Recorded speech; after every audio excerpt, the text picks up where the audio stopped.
The Adverse Childhood Experience study was a collaboration between Dr. Vincent Felitti at Kaiser Permanente in San Diego and Dr. Rob Anda at the Centers for Disease Control and Prevention in Atlanta. Developed a number of years ago to help medical practitioners primarily, but now educators also, to understand adverse childhood experiences, or essentially childhood trauma.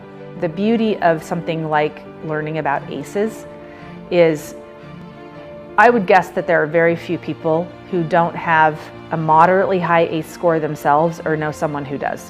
Which, even though the ACE study was published in 1998, it's only fairly recently that it's receiving major attention.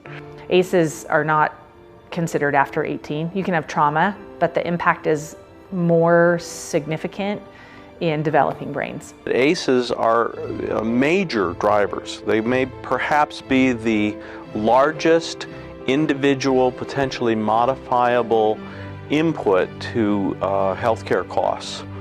The purpose of the survey is to understand 10 major childhood traumas, which range from anything that include sexual and physical violence in the home to neglect, and various other forms of trauma and violence that can occur in home, community, or school settings.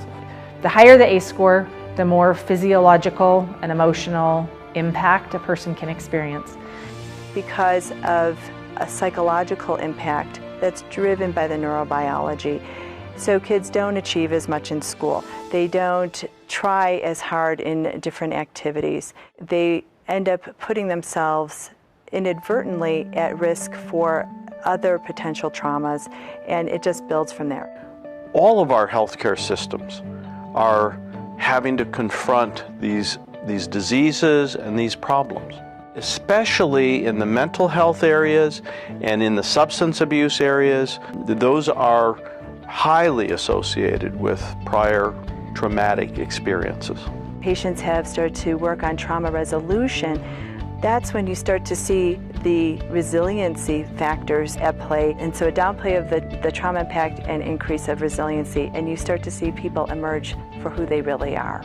All sectors of society need to be well informed about the relationships between severe stress and trauma and an individual's success in their lives, their health, their productivity. We have several students who've had one or more parents deported, who do not live with their biological parents, who have parents that are involved in gangs, who were severe drug users. So all those kinds of factors can be compounding.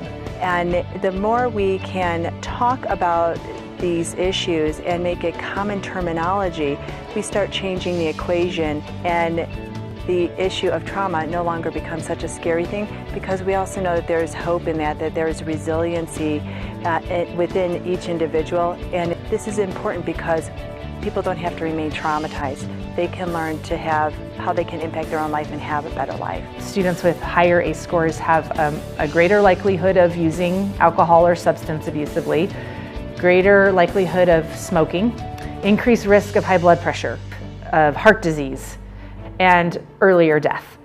That really spoke to me.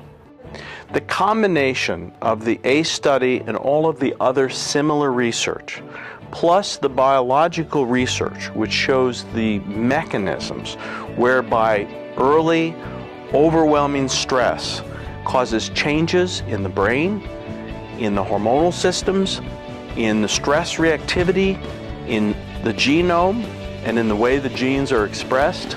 All of this creates a very compelling case. If we could get the education piece out there and send the message that if you have a high ACE score, there's hope.